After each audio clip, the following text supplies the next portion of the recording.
തിരിച്ചടിയെ നേരിടാൻ പോലും ധൈര്യമില്ലാത്ത ഇസ്രായേലിന്റെ പ്രധാനമന്ത്രി രാജ്യം വിട്ടിരിക്കുന്നു. യുദ്ധത്തിന്റെ കഴുകൻ പറന്ന് മറ്റൊരു രാജ്യത്തിൽ അഭയം തേടിയിരിക്കുകയാണ്. ഗാസയിലെ പാവം മനുഷ്യരെ മുഴുവൻ കൊന്നൊടുക്കിയിട്ടും കലി തീരാതെ ഇറാനു നേരെ നിറയൊഴിച്ച ഇസ്രായേൽ പ്രധാനമന്ത്രി ബെഞ്ചമിൻ നെതന്യാഹു ഇറാന്റെ തിരിച്ചടിയിൽ പേടിച്ച് രാജ്യം വിട്ടിരിക്കുന്നു. യുദ്ധമുണ്ടായപ്പോൾ സ്വന്തം തടി നോക്കി രക്ഷപ്പെട്ട ഒരു ഭരണാധികാരിയാണല്ലോ ജൂതരാഷ്ട്രത്തിൻ്റെത് എന്ന് പറഞ്ഞ് ചിരിക്കുകയാണ് ലോകം. യുദ്ധം തുടങ്ങാൻ സൈന്യത്തിനോട് പറഞ്ഞാൽ മാത്രം പോരാ, എതിരാളിയുടെ തിരിച്ചടിയെ നെഞ്ചുവിരിച്ച് നേരിടാൻ അവർക്ക് കരുത്തു പകരേണ്ടത് അവിടുത്തെ ഭരണാധികാരിയാണ്. എന്നാൽ ആ ഭരണാധികാരി ചെയ്യുന്നതോ സ്വന്തം തടി നോക്കി രക്ഷപ്പെട്ടിരിക്കുന്നു. എന്ത് ദുർവിധിയാണ് ഇസ്രായേലിൻ്റെത് അല്ലേ? ഇറാന്റെ തിരിച്ചടി നേരിടാൻ പോലുമുള്ള ധൈര്യം അവർക്കില്ല. പിന്നെന്തിനാണ് നിങ്ങൾ ഇത് തുടങ്ങിവെച്ചത്? അറയിൽ സൂക്ഷിച്ച ആയുധങ്ങൾ ഓരോന്നായി എടുത്ത് പ്രയോഗിക്കാൻ പോകുന്ന ഇറാന് മുന്നിൽ പകച്ചു നിൽക്കുകയാണ് നാഥനില്ലാത്ത ഇസ്രായേൽ രാഷ്ട്രം, ഒപ്പം എല്ലാ ഒത്താശയും ചെയ്യുന്ന അമേരിക്കയും. വിഷയത്തിലേക്ക് വരാം. അതിനു മുൻപ് ഒരു ചോദ്യം: ഈ യുദ്ധത്തിൽ ഇറാൻ ജയിക്കുമെന്ന് നിങ്ങൾക്ക് തോന്നുന്നുണ്ടോ? ആണെങ്കിൽ അതിന്റെ കാരണം കൂടി കമന്റ് ചെയ്യണേ. നമുക്ക് വിഷയത്തിലേക്ക് വരാം. ഇറാൻ ആക്രമണത്തിന് പിന്നാലെ ഇസ്രായേൽ പ്രധാനമന്ത്രി ബെഞ്ചമിൻ നെതന്യാഹു ഇസ്രായേൽ വിട്ടതായി റിപ്പോർട്ടുകൾ പുറത്തുവന്നു. അദ്ദേഹം ഗ്രീസിലെ ഏതൻസിൽ അഭയം തേടിയെന്നാണ് വിവരം. നെതന്യാഹുവിന്റെ ഔദ്യോഗിക വിമാനമായ വിങ് ഓഫ് സിയോൺ 2 ഫൈറ്റർ ജെറ്റുകളുടെ അകമ്പടിയോടെ പേര് വെളിപ്പെടുത്താത്ത കേന്ദ്രത്തിലേക്ക് പോകുന്നതിന്റെ ദൃശ്യങ്ങൾ മാധ്യമങ്ങളാണ് പുറത്തുവിട്ടത്. വെള്ളിയാഴ്ച രാത്രിയാണ് ഇറാൻ ഇസ്രായേൽ മിസൈൽ ആക്രമണം നടത്തുന്നത്. ആക്രമണത്തിൽ 2 പേർ കൊല്ലപ്പെടുകയും 70-ൽ കൂടുതൽ ആളുകൾക്ക് പരിക്കേൽക്കുകയും ചെയ്തിട്ടുണ്ടായിരുന്നു. ഇസ്രായേൽ പ്രതിരോധ മന്ത്രാലയത്തിന് സമീപം ഇറാൻ മിസൈൽ പതിച്ചു. വൻ സ്ഫോടനവും കെട്ടിടത്തിൽ തീപിടുത്തവും ഉണ്ടായതായി അന്താരാഷ്ട്ര മാധ്യമങ്ങളാണ് റിപ്പോർട്ട് ചെയ്തത്. ഇസ്രായേൽ ആക്രമണത്തിന് പിന്നാലെ യുഎസുമായുള്ള ആണവ ചർച്ചകളിൽ നിന്ന് ഇറാൻ പിന്മാറുകയും ചെയ്തിട്ടുണ്ട്. ഈ സാഹചര്യത്തിൽ യുഎസുമായുള്ള ചർച്ച അർത്ഥശൂന്യമാണെന്ന് ഇറാൻ വിദേശകാര്യ മന്ത്രാലയ വക്താവ് ഇസ്മായിൽ ബാഗി പ്രതികരിച്ചു. ഇറാനെതിരായ ആക്രമണത്തിൽ യുഎസ് ഇസ്രായേലിനെ പിന്തുണയ്ക്കുകയാണെന്നും യുഎസ് അനുമതിയില്ലാതെ ഇസ്രായേൽ ആക്രമണം നടക്കില്ലെന്നും ബാഗി ആരോപിക്കുന്നുണ്ട്. ഇസ്രായേലിന്റെ അസ്തിത്വത്തിന് ഭീഷണിയായി വളർന്നപ്പോൾ മാത്രമാണ് മറ്റു വഴികളില്ലാതെ ഇറാനെ ആക്രമിക്കേണ്ടി വന്നതെന്ന് ഇസ്രായേൽ പറഞ്ഞത്. പക്ഷേ ഇതിന് പിന്നിൽ പ്രവർത്തിച്ച ബുദ്ധി ഇസ്രായേലിൻ്റെത് മാത്രമാണെന്ന് നമുക്ക് വിചാരിക്കാൻ സാധിക്കില്ലല്ലോ അല്ലേ? ഇറാൻ ചോറ് കൊടുത്ത് വളർത്തുന്ന ഹമാസിനെയും ഹിസ്ബുള്ളയെയും കൊണ്ട് പൊറുതിമുട്ടിയപ്പോൾ മറ്റു വഴികളൊന്നുമില്ലാതെ ചെയ്തതാണ് എന്നാണ് ഇസ്രായേലിന്റെ പക്ഷം. കഴിഞ്ഞ വർഷങ്ങളായിട്ട് അവിടെ ഉണ്ടാകുന്ന സംഘർഷങ്ങളെക്കാൾ നീണ്ടു നിൽക്കുന്നതാണ് ഇപ്പോഴത്തെ പ്രശ്നങ്ങളെന്നും റിപ്പോർട്ടുകൾ ചൂണ്ടിക്കാണിക്കുന്നു. ഇറാന്റെ ആണവ സ്വപ്നങ്ങളെ കൂച്ചുവിലങ്ങിടാൻ തന്നെയായിരുന്നു അമേരിക്കയുടെ ശ്രമം. അത് പാളിയെന്ന് മനസ്സിലാക്കിയതോടെയാണ് പിന്നീട് ഇസ്രായേലിനെ മുന്നിൽ നിർത്തി അമേരിക്ക കളിച്ച വൃത്തികെട്ട നാടകമാണിതെന്ന് തിരിച്ചറിയാവുന്ന കാര്യമേ ഉള്ളൂ. ഇറാനിൽ നടക്കുന്ന യുറേനിയം സമ്പുഷ്ടീകരണ പരീക്ഷണങ്ങൾ അപകടമാണെന്ന് ഇസ്രായേൽ ഏറെ കാലമായി വാദിക്കുന്നതാണ്. ഇറാന്റെ ശക്തിയെ ഭയപ്പെടുന്ന, ഇറാനെ ചൊൽപ്പടിക്ക് നിർത്താൻ കഷ്ടപ്പെടുന്ന അമേരിക്കയെയും ഇസ്രായേലിനെയും നമ്മൾ കണ്ടതുമാണ്. ആണവ പരീക്ഷണം നിർത്തിയില്ലെങ്കിൽ ആക്രമിക്കുമെന്നും ഇസ്രായേൽ മുന്നറിയിപ്പ് നൽകിയിരുന്നു. അമേരിക്കയുടെ ഇംഗിതത്തിന് വഴങ്ങിയിട്ടില്ലെങ്കിൽ ബോംബിട്ട് തകർക്കുമെന്നതായിരുന്നു അമേരിക്കൻ പ്രസിഡന്റ് ട്രംപിന്റെ നയം.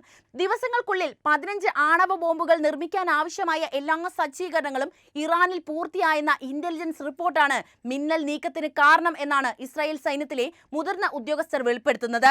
ഇതിനപ്പുറം വേറെയും ചില കാരണങ്ങൾ വെള്ളിയാഴ്ച പുലർച്ചെ ഉണ്ടായ ആക്രമണത്തിന് പിന്നിലുണ്ടെന്നാണ് വിലയിരുത്തലുകളും പുറത്തു വന്നിട്ടുണ്ട്. ആണവ വിഷയത്തിൽ ഇറാനും യുഎസും തമ്മിൽ നടത്തുന്ന 6ാം ഘട്ട ചർച്ചകൾ ഞായറാഴ്ച ഒമാനിൽ നടക്കാനിരിക്കുകയായിരുന്നു. ഇരുകൂട്ടരും സമവായത്തിൽ എത്തുമെന്ന സൂചനകളും കഴിഞ്ഞ ദിവസങ്ങളിൽ പുറത്തു വന്നിരുന്നു. ഇസ്രായേലിന് അസ്വീകാര്യമായ വ്യവസ്ഥകൾ ഇതിന് പിന്നിലുണ്ടാകുമെന്ന ആശങ്കയാണ് ഇപ്പോഴത്തെ ആക്രമണത്തിന് പിന്നിലെന്നും വിലയിരുത്തലുകൾ വരുന്നുണ്ട്. യുഎസുമായുള്ള ചർച്ച തടസ്സപ്പെടുത്താനും ഇസ്രായേൽ ലക്ഷ്യമിട്ടിരിക്കാനാണ് സാധ്യതയെന്നും റിപ്പോർട്ടുകൾ ചൂണ്ടിക്കാണിക്കുന്നു. ഇറാൻ 3 വിധത്തിലാണ് ഇസ്രായേലിന് ഭീഷണിയാകുന്നതെന്ന് ഇസ്രായേൽ സൈനിക വക്താവ് ഇഫി ഡെഫ്രിൻ വിശദീകരിക്കുന്നുണ്ട്. ആദ്യത്തേത് അണുബോംബിലേക്ക് അടുക്കുന്നു എന്ന കാര്യമാണ്. ഇറാന്റെ രഹസ്യ ബാലിസ്റ്റിക് മിസൈൽ പദ്ധതിയാണ് മറ്റൊന്ന്. യുഎസ് സൈന്യത്തിന്റെ കണക്കനുസരിച്ച് ഇറാന്റെ കൈവശം 2000 ബാലിസ്റ്റിക് മിസൈലുകളാണുള്ളത്. അധികം വൈകാതെ ഇവ ഇരട്ടിയും 3 മടങ്ങുമാക്കാനാണ് ഇറാന്റെ പദ്ധതി. മറ്റൊന്ന് ഇസ്രായേലിന് ഭീഷണിയാകുന്ന രീതിയിൽ മിഡിൽ ഈസ്റ്റ് മേഖലയിൽ ഇറാൻ തങ്ങളുടെ സാന്നിധ്യം വർദ്ധിപ്പിക്കുന്നു എന്ന കാര്യമാണ്. പല അറബ് രാജ്യങ്ങളിലും സൈനിക സാമ്പത്തിക സഹായം നൽകി ഇറാൻ പല തീവ്ര സംഘങ്ങളെയും വളർത്തിയെടുക്കുന്നുണ്ടെന്നും ഡെഫ്രിൻ ആരോപിക്കുന്നു. ഗസയിൽ നടക്കുന്ന യുദ്ധം 616 ദിവസങ്ങൾ പിന്നിട്ടിരിക്കുകയാണ്.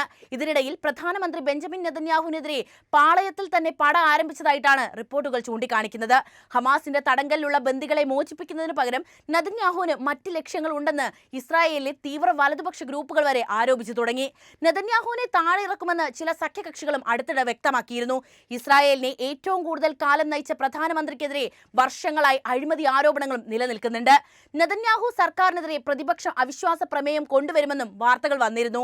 ഇതിനിടയിലാണ് ഇറാന് നേരെയുള്ള ആക്രമണം എന്നതാണ് ഇവിടെ എടുത്തു പറയേണ്ട മറ്റൊരു കാര്യം. സ്വന്തം നാട്ടിലെ വിവാദങ്ങളിൽ നിന്നുള്ള രക്ഷപ്പെടലും നെതന്യാഹു ആഗ്രഹിച്ചിട്ടുണ്ട് എന്നാണ് ഇതിലൂടെ നമുക്ക് മനസ്സിലാക്കാൻ കഴിയുന്നത്. ഇറാന്റെ മിസൈൽ ആണവ കേന്ദ്രങ്ങൾക്കൊപ്പം ഉന്നത സൈനിക നിരയും തകർത്താണ് ഇസ്രായേലിന്റെ ഓപ്പറേഷൻ റൈസിംഗ് ലയൺ ആരംഭിച്ചത്. നേരത്തെ ലെബനിൽ ഇറാൻ പക്ഷത്തുള്ള ഹിസ്ബുള്ളയെ തകർക്കാനും ഇസ്രായേൽ ഉപയോഗിച്ചത് ഇതേ യുദ്ധതന്ത്രം തന്നെയാണ്. ആദ്യ എതിർപക്ഷത്തുള്ള പ്രധാന നേതാക്കളെ വകവരുത്തുക.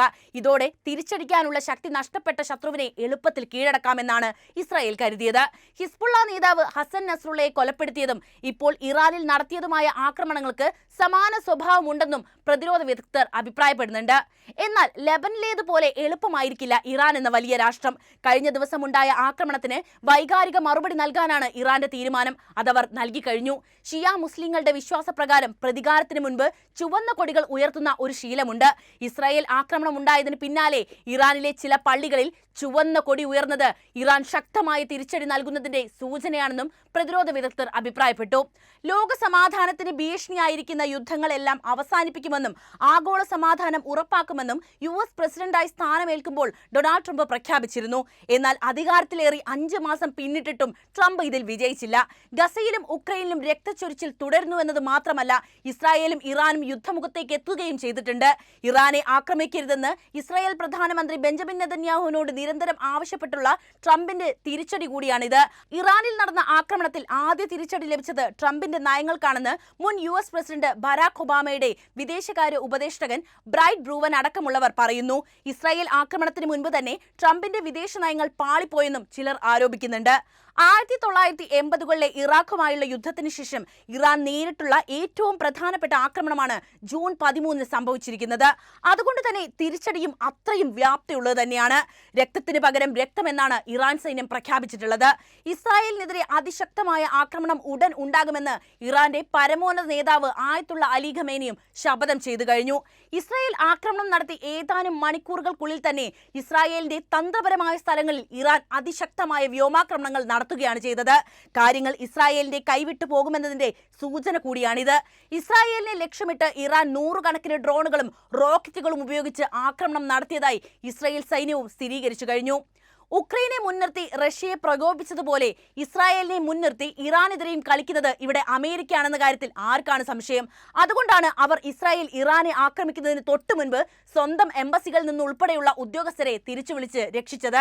അമേരിക്കയുടെ സഹായമില്ലാതെ ഇറാന് നേരെ ആക്രമണം നടത്താൻ ഇസ്രായേലിന് കഴിയില്ല എന്നത് സാമാന്യ ബോധമുള്ള ഏത് വ്യക്തിക്കും എളുപ്പത്തിൽ തന്നെ മനസ്സിലാക്കാവുന്ന കാര്യവുമാണ്.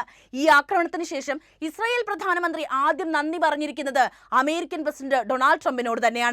മാത്രവുമല്ല, തിരിച്ച് ഇറാൻ ഇസ്രായേലിനെ ആക്രമിച്ചാൽ അമേരിക്ക പ്രതിരോധിക്കുമെന്ന മുന്നറിയിപ്പും ട്രംപ് നൽകിയിട്ടുണ്ട്.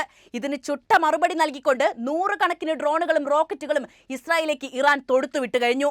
അണിയറയിൽ തയ്യാറാകുന്ന വൻ ആക്രമണത്തിന് മുൻപ് ഇസ്രായേൽ പ്രതിരോധ സംവിധാനങ്ങൾ തകർക്കുന്നതിന് വേണ്ടിയാണ് ഇത്തരമൊരു ആക്രമണം ഇറാൻ നടത്തിയിരിക്കുന്നത്.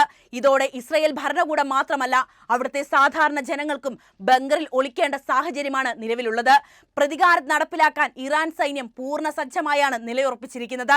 ഇറാൻ അനുകൂല സംഘടനകളായ ഹിസ്ബുള്ളയും ഹൂതികളും ഉൾപ്പെടെ ഇസ്രായേലിനും അമേരിക്കയ്ക്കും എതിരായ ആക്രമണത്തിനുള്ള പദ്ധതികൾ തയ്യാറാക്കി കഴിഞ്ഞതായിട്ടാണ് റിപ്പോർട്ട്. എന്തായാലും ഇറാന്റെ പ്രത്യാക്രമണം ഇസ്രായേൽ താങ്ങില്ല എന്ന കാര്യം ഏകദേശം വ്യക്തമായി കഴിഞ്ഞു. അപ്പോൾ ഈ വിഷയത്തിലെ നിങ്ങളുടെ അഭിപ്രായങ്ങൾ അറിയാൻ താല്പര്യമുണ്ട്. എന്ത് തന്നെയായാലും കമന്റ് ചെയ്യുക. ഒപ്പം ഈ അറിവുകൾ എല്ലാവരിലേക്കും എത്താൻ വീഡിയോ ഒന്ന് ലൈക്ക് ചെയ്യാനും ഷെയർ ചെയ്യാനും പ്രത്യേകം ശ്രദ്ധിക്കുമല്ലോ.